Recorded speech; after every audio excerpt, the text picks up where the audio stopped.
wasn't until like 2023 when I had come home from a work trip and I was tucking my now 3-year-old daughter into bed. And I asked her, how can I be a better mommy? And she tells me, don't leave us. And Brian and Kirby, that was the moment that changed everything for me. It wasn't the cancer. It was actually her saying to me that, like, I need you and our time together is more important than everything else. And I think that's when I recognized that time freedom was actually the new definition of success. Welcome back to the Time Freedom Podcast, where you can learn how to rethink your work and your money to create a life you love right now. Join us for insights to help you find meaningful freedom so you can choose how and when and with whom you work for as long as you want. Here are your hosts, me, Brian Harriott, and Kirby Dennison. Today we welcome Kelly Poquiz Burke. Kelly is a keynote speaker, executive coach, podcast host, and founder of Career Slay. She helps high-performing marketing and creative leaders communicate powerfully and pursue sustainable success grounded in what she calls life-work alignment. With 14-plus years shaping billion-dollar brands, including award-winning Super Bowl campaigns for Avocados from Mexico, Frito-Lay, and Doritos, Kelly blends strategic marketing chops with real-world leadership insight. And I love Doritos commercials in the Super Bowl. They're always the funniest. Her mission is deeply personal. In 2020, she beat breast cancer while pregnant, an experience that fuels her work helping leaders align how they work with how they want to live. Kelly holds an MBA from UT Austin, a BBA from Notre Dame, and is an ICF Associate Certified Coach. Kelly Poquiz Burke, welcome to the Time Freedom Podcast. So happy to have you here. It is so great to be here, Brian and Kirby. Thank you so much for having me. Yeah, and I'm really excited to have you on because we met at a program called Heroic Public Speaking. I think we started that program 1 year ago. Wasn't it in January? It was in January. It was intense. It was like going to grad school again. I had no idea. Yeah, and so for the listeners, I mean, it's an intensive, write a speech, perform a speech, get better at it, along the way. And we get to hear not all of each other's speeches, unfortunately, but some of each other's speeches. Mm-hmm. And I loved yours, and you apparently loved mine because you contacted me and said, and then I told you how I was writing this book, and you were one of the first people to say, can I look at it early? And so I'm very thankful to have you read it and give the great feedback. There's one thing I've learned in this book, like I can actually look at changes I've made in the book and think about the people that suggested I put them in there. So in the intro, I made a concerted effort to write about the challenges of moving to entrepreneurship around healthcare and that kind of thing based on feedback that you gave me. So yeah, that is so sweet. Oh my gosh. When you read the final version. That's basically you. That's my shout out. Oh, I love it. Thank you so much, Brian. That's so sweet. But now we want to get into the more important things. And just to explain to the listeners why we're doing this, we're just trying, Kirby and I in our first season, we like to kind of chit chat a little bit at the beginning of the episode. And we want to carry that forward. And so apart from the, official bio, what people are interested in is something different or interesting. And so we're going to try out a couple questions on you, and we'll do the same thing so that it's only fair. Okay, so if you're willing to take us on this. Let's go. Journey. Yeah. Okay, so I think I had 3 questions. One of the ones was, tell us something that you used to believe that you no longer believe, or you believed before that you don't. Something that you've changed in how you see. Yeah. So I was thinking about this morning, and the thing that came to mind that I think is relevant for your podcast is like paying for help with things that can be outsourced. So for example, my husband and I, we love traveling, and for many years we would plan all the trips ourselves, like have this huge spreadsheet, it's color coded, like I even planned in naps into the schedule. And for yourself? For myself, yes. Yeah, for myself.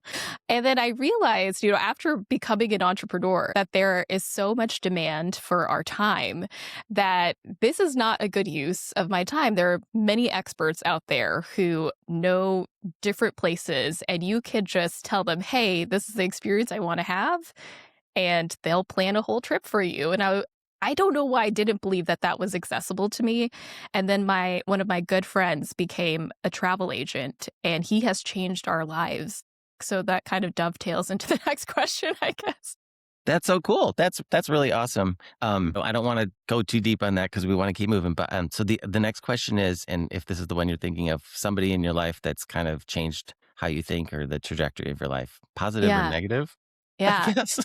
Yeah. So I guess kind of talking a little bit about, I don't want to give too much away of my story, but so my travel agent, Scott Mendoza, shout out to him. His wife is a very good friend of ours too. And when I was pregnant, because I had breast cancer, I was not able to breastfeed my child.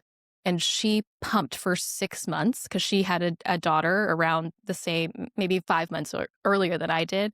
And she pumped for 6 months and fed her breast milk to my baby. And it was really just one of the most beautiful, human, generous experiences that I've ever had in my life. So of course I made her her a godmother. Wow. And I just remember them dropping off Trader Joe's bags filled with breast milk for 6 months. We had to get a deep freezer, and just realizing like how connected we are as like human beings and as a society. And when you are open and vulnerable to other people and you allow yourself to receive, like the generosity is overflowing. Yeah. That's a wonderful story. I want to circle back on that in a second. But Yeah. our third question is, what's something that few people know about you? I'm deathly afraid of birds. And Don't come to my house then. Okay. Do you I'm actually have? chickens. Okay. Wow, that's so cool, Kirby. Yeah, I'd be really scared of that. I have tried to get over this phobia for many years, but it started when I was 4 years old because they brought us to like a little, I guess, farm to like feed the animals. Yeah. And my older sister, who is 4 years older than me, she said, she's like, watch out for the ducks because they're going to think your little fingers are worms. And so, of course, they give the kids bread or some type of feed, and the ducks are hungry and they know to come to you. And so I'm like sitting there and I'm like, and something cemented. It was a core memory and it has never left. I cannot. Yeah. Birds are scary. That is okay. I saw the Birds, the movie, the I can't Hitchcock watch movie it. when I was a kid, and it freaked me out too. But I've gotten over it. Is that the one with the blackbirds? It's got seagulls and blackbirds in the roof of the upper story bedroom Yeah. or whatever. I remember Yeah, watching it's a awful. movie when I was very young. I don't like blackbirds for the same reason, because I just remember like there was a scene they all came over and like, I can't. Yeah. Blackbirds. Just in interest of sharing, Kirby, do you want to take one of those questions and quickly answer it? Yes, it's hard to pick one. Well, I guess to piggyback off of Kelly's, I had a very similar experience. When I was nursing our first, actually, I donated milk to different people because like some of my friends were on antibiotics and they couldn't take, nurse or whatever. So that really hit home for me. And I kind of forgot about how much that does impact all of us. And then when I actually had my son, I wasn't able to nurse. I just had like no supply compared to what I did with my daughters. And so we had donor milk from that. So Oh my just being gosh. connected on that level is so beautiful. And when you do open, I was very closed for a long time, I felt like. And so that was a great reminder. So thank you. Oh my gosh, that's so beautiful. And I'm going to go with mine too. So our son is adopted, and it was Wow. important for us that he have breast milk too. So back in 2011, from May through the end of the year, I would drive around the Bay Area to people that were donating breast milk and pick it up. That was my job. Claire would call, and then I would go like pick it up, and then we had to get a deep freezer too. We still have that same deep freezer. Same. That's so interesting. What a human Anyway. experience. Yeah. Yeah. I will say though, the worst ever was my daughter had thrush, which was kind of like started my health journey, and I had to throw 3 months away. Oh, yeah. And it was no. so heavy. My husband couldn't even lift the trash bag. And I just remember sitting in the garage, like bawling. Yes. Because I'm like, so much work. Yeah. You know what I remember too is we got this one woman in Oakland. We got her colostrum. That was like the Wow. gold right at Yes. the beginning, Mhm. like because she had a NICU baby, and like just how wonderful people are. Wow. Wow. So generous. Well, let's go ahead and talk a little bit about time freedom. So what I like to do is, so a lot of the listeners, are in pursuit of time freedom, and some of us have achieved it more than that, more so. And so I also like to give people a kind of an understanding of kind of the quick demographics. So would you actually share some of that, Kelly, like your age and are you married, like the family, so people can kind of place Yeah, you in their mind absolutely. if that helps. Yeah, so I live in Dallas, Texas. I'm 36 years old. My husband, Michael, turning 37 next month. We have one daughter, Rosemary. I spent probably 14 years in corporate America before leaving to start my own company. My husband, Michael, has always been, well, I guess he spent like 2 years, and I wouldn't even say it was corporate. He worked at a production company. And then when he moved to Dallas in 2016, we got married. He had always been kind of freelance and now has scaled his company to a team of 6. Wow. Yeah, we live a very, we like time. And I think that became like a very big lesson learned in my story. And I know we'll get into it, Yeah. but you just kind of realize that time is the ultimate flex. One of the things that you mentioned as we were prepping for the episode that kind of stuck with you in the book is the concept of designing your ideal life. I mean, I know personally, I didn't like start thinking that way coming right out of college or anything. Like when did that hit for you? Yeah, I think I was listening to a podcast back in 2020, and it was Huh. a prompt that I had heard. I can't remember who had said it, but it was the prompt was to describe your ideal life 10 years from now and get so super detailed about what kind of house do you want to live in and what do you Hmm. want your time to be, what are you doing in your free time, what is your job. And so I would get in this habit of like when I was on airplanes, like just pulling up a note on my phone and start jotting down like the date and like what did I want my life to look like 10 years from now. And what I found is I'd check in every like 6 months or whatnot. And a lot of those things that I had started to articulate and write down as goals actually became true within like 3 to 5 years. That's awesome. I bet it's possible. I mean, there's a lot of those types of exercises, but the way you describe it sounds like Debbie Millman's Yes, it's 10 Debbie Millman. years to a remarkable life exercise. Mhm. Yeah. And if I don't know, she has cards now that you can buy on Amazon that kind of go through the questions. That's And cool. I guess for listeners, I mean, it's a really great way to kind of prompt your thoughts around some of these things. But Mhm. wow. And so you've also said that you are on this journey and kind of valuing time. Did you have a role model related to that, or how did you even think to consider something like this? Yeah, so we bought our first house in 2018, and our realtor, her name is Jen Tuzos. She is a good friend of ours, a good family friend of ours. And what was unique about her was she would only take on one client at a time. So it was kind of like, can we get in with you or not? And I asked her one day, I'm like, why do you only take on one client at a time? And she's like, because I have so many other things I want to do with my time. And she's a yoga instructor. She does a lot of volunteer work. She organizes blood drives. She's such a good human being. And I remember thinking like, how is this possible? Like, how do you do all of these things? And it was just this mindset reframe. And I always thought like the only way that that was possible is if you either married rich or like inherited some money or you sold all your possessions and lived in like a tiny home in the woods. But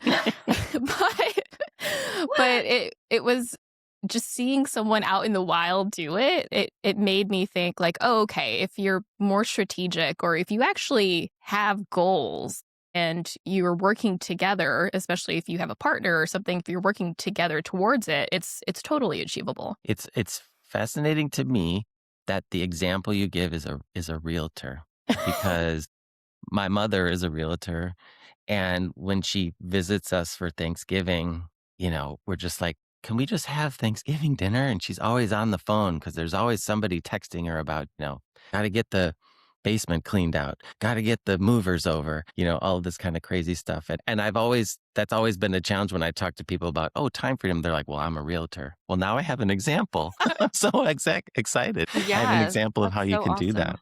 Yeah. Wow. That's so cool. And you alluded a bit to your story at the top of the episode, but I was hoping you could get into it a little bit more because I find that sometimes, if we want to move towards a new way of living, it's hard to do it unless sometimes something kind of forces your hand a little bit. And I think that would be helpful for listeners to hear kind of your perspectives on that. Yeah, absolutely. And I know we talked about kind of the health, the importance of having health insurance at the top of the call. Yeah. Um, but in 2020, I was diagnosed with breast cancer while 8 weeks pregnant with my daughter. And this happened right before the pandemic broke out. Three major things happening all at once. And, but, prior to that, I was healthy, very active, was in my dream job. So I had just become the Doritos brand manager and I was working on big Super Bowl spots for Doritos. So going on shoots, meeting celebrities, really fancy, flashy job, which I absolutely loved. And kind of moving into, striving for a dream job like that, it really took a toll from a hustle, grind hard standpoint. And so when I got the diagnosis, it was really all of my just hopes and dreams being shattered. I thought my career was going to be crushed by cancer. And then on top of that, layering on the uncertainty of the pandemic, not knowing what was happening in the world and being so isolated and still having to go out into the world and go to a million doctor's appointments. It felt like I was just this weird science experiment and nobody knew what the solution was. So I'm walking into the hospital at 13 weeks pregnant, clutching my belly, and it's a total zombie apocalypse. There's nobody in the hospital. And I remember just feeling this sense of I need to be brave, not just for myself, but because somebody is relying on me. And the one person who was with me that entire time was my daughter. And so coming out of surgery, the nurse puts the heart rate monitor on my belly and I'm holding my breath as I'm waiting for us to hear a heartbeat, and all of a sudden it's 135 BPM. And just that moment was this really sense of relief because in that moment I had done the most important job that I needed to do, and it was to take care of my daughter and to support her and to be strong as a mother. And once, kind of fast forward, end up being deemed cancer-free. I deliver my baby. She's healthy. She's beautiful. She's 5 years old now. And most recently, I celebrated 5 years of being cancer-free. And so that whole experience, you would think, Brian, that would change my outlook on how precious time is. But I think my initial reaction was to kind of double down. And it was to say, hey, your life is so short. I need to do as much as I can to achieve as much as possible so I can support my family and be in a good space just in case something happens to me. And by the way, during that, during the pandemic, because my husband works in production, he was unable to work. So I felt like the weight of the world just weighing on me in terms of needing to keep this job while keeping this baby alive, while keeping myself alive and keeping our family afloat. So it was a huge transformational moment. And I think coming out of that, it took me a while to kind of recalibrate what was important, what was truly urgent and important in my life. And the universe kind of had a way of bringing me back to that lesson over and over again, because I continued to work in corporate. I continued to get promoted. I continued to get bigger jobs and more exciting opportunities. And it wasn't until 2023 when I had come home from a work trip and I was tucking my now 3-year-old daughter into bed. And I asked her, how can I be a better mommy? And she tells me, don't leave us. And Brian and Kirby, that was the moment that changed everything for me. It wasn't the cancer. It was actually her saying to me that I need you and our time together is more important than everything else. And I think that's when I recognized that time freedom was actually the new definition of success. Oh, that makes me emotional. I had a very similar experience not that long ago, actually. It was when I started kind of the time freedom, when I started my journey with Brian, and my 2-year-old brought me my computer at night when I was tucking him into bed. And I was like, okay, so he thinks that that's what you Yeah. do. The kids go to bed and that's you get on the computer. Oh my And I was gosh. like, okay, nobody should live like this. Yeah. But Yeah. it's just so heartfelt. Yeah, and it's what I hear too is like sometimes you need like a few pushes in the right direction because that first one wasn't it, right? Like Yeah. it wasn't enough. And I had the very same experience too. Not your story, but like having to kind of have multiple pushes in the right direction until finally, something happens. Wow. Okay, where do we go from there? I know. I'm like, mic drop.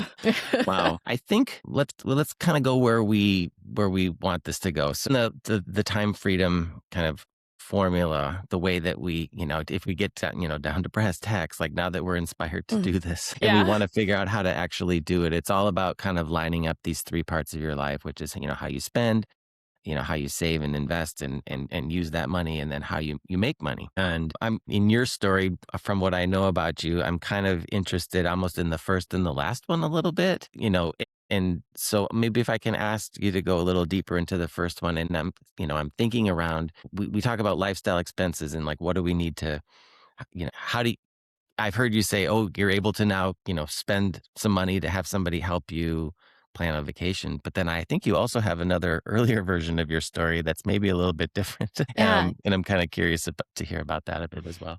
Yeah, absolutely. And so, I think first of all, I love talking about money because it is the thing that fuels everything in our Uh-huh. lives, right? I don't want it to control my life, but it does support our lives, and kind of reframing it into that context was a huge unlock for me. But so just to go a little bit backwards in my story, my parents immigrated from the Philippines back in the 80s, and they, worked very blue collar jobs to get us a good education, get us to college.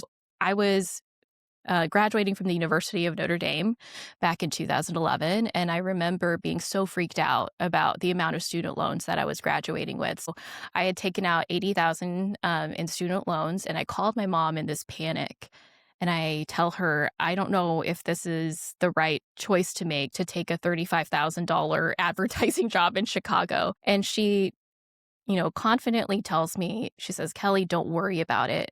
I came to the US with $25 in my pocket in a suitcase, and you're going to figure it out. So, knowing the sacrifices my parents had made for me really instilled this like belief system that I had to work hard, I had to hustle, I had to do everything that I could to make sure that my family was like put in a better position. And that was kind of honoring the sacrifice that my parents made coming here to the US. So I go about my career, my life. There were a couple of things that my mom and taught me to do. She was like, one, you got to do the 401k, and two, you got to start a Roth IRA. I had no idea what those things were, but she Just just do so them. just do them. I was like, oh, okay. And now I'm like struggling here to like make ends meet, but I'm still putting like the $50 a month into the Roth IRA or whatnot.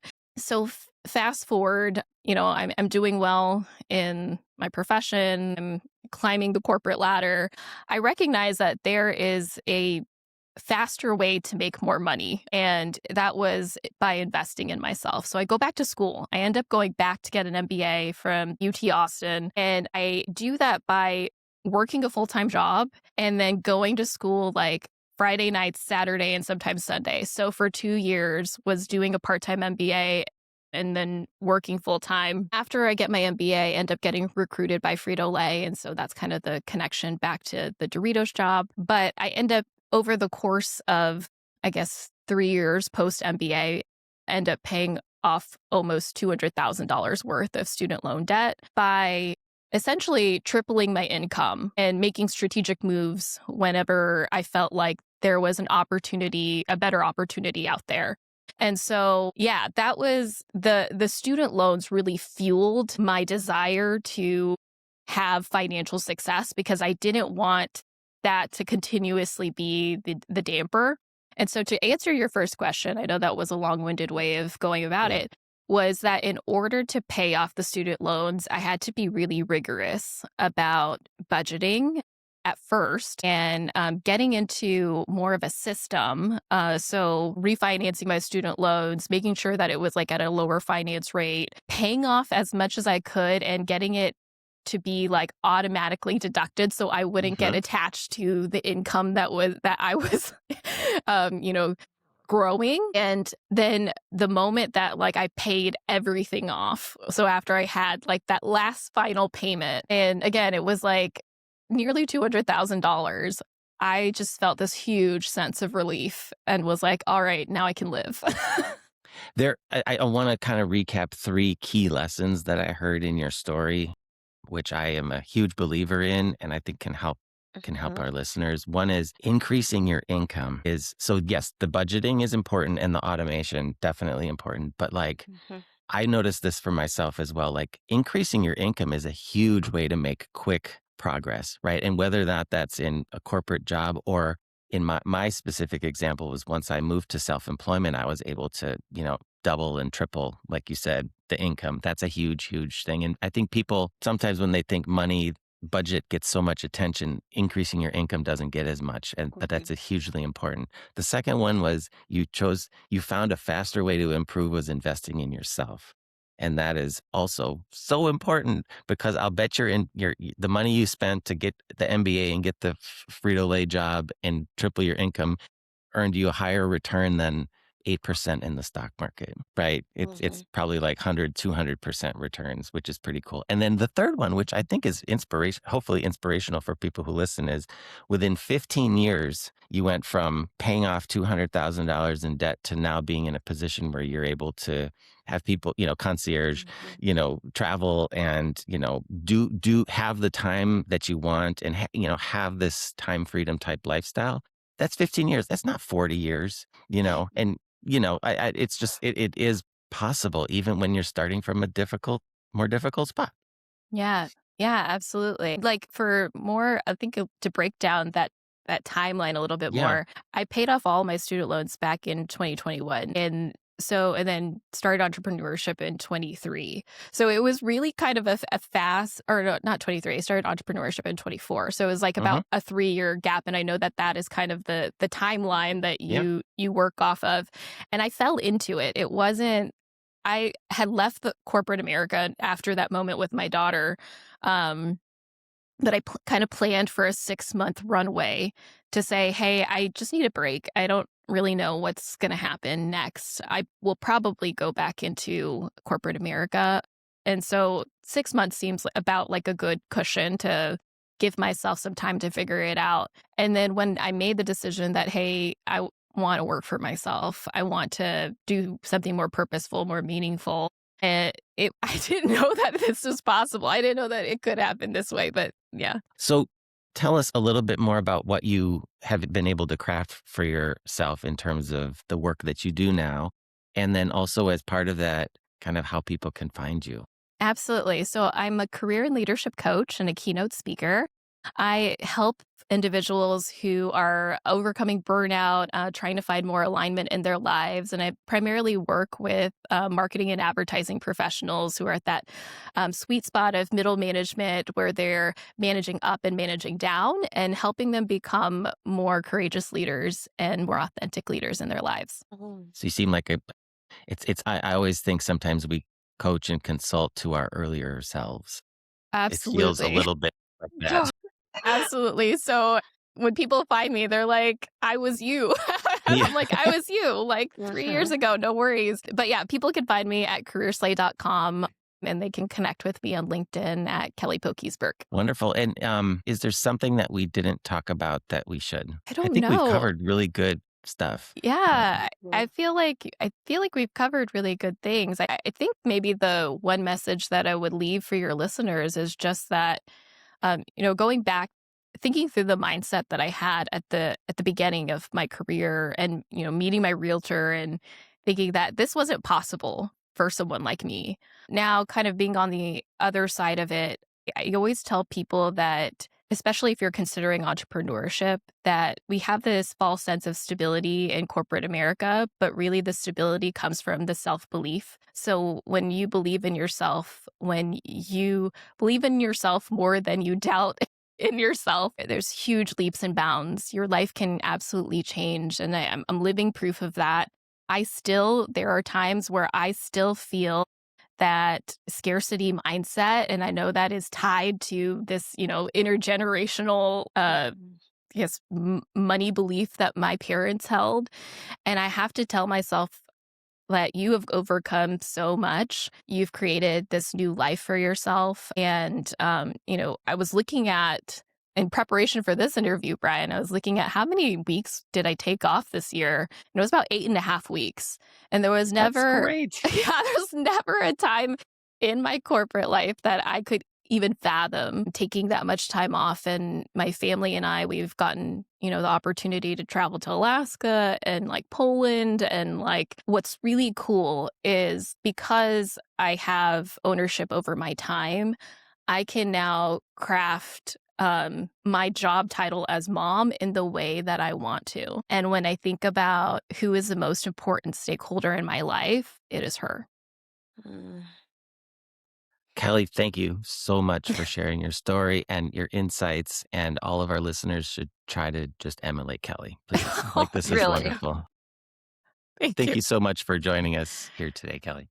Thanks, Brian and Kirby. It was a pleasure. Yes, it was so beautiful. Your story is just, so inspiring and brings back full circle. Brian and I have talked a lot of times about, coming out with student loan debt or things like that. And just another example of how fast you can do it, even if it seems like a lifetime. Yeah.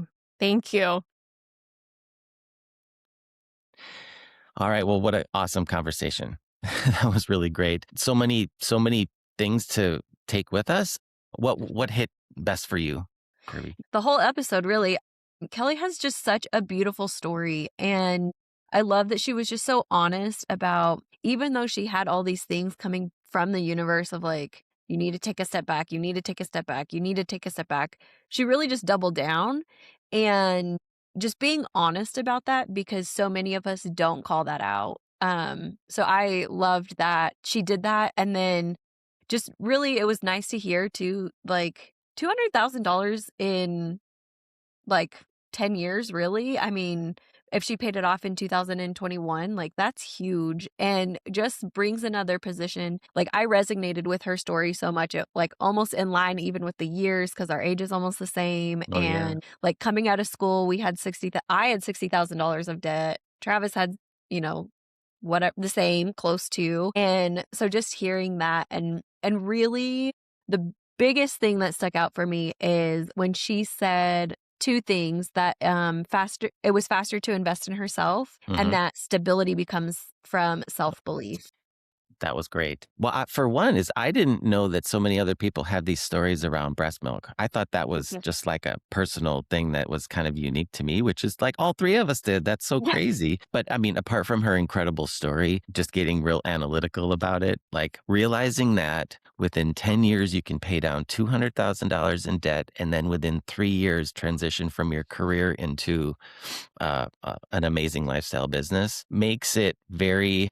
This is a real life example of what I try to teach, which is like, it is possible, even if this is the example of the person either starting out or starting again, right? You maybe can't get there in 3 years, but you can get there in 10 plus 3 years. How cool. Like, Yeah. it feels good. Perfect It makes example me for the feel book. good. I'm so happy. Yes, she was like, yeah.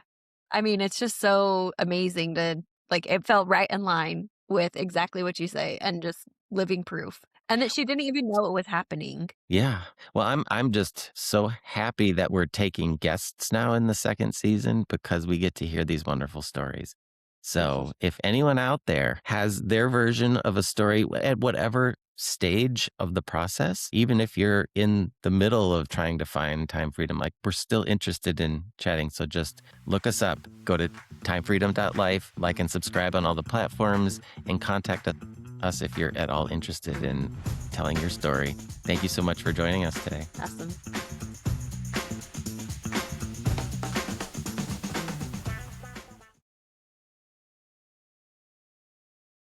Hey, listeners of the podcast, I have a special deal for you.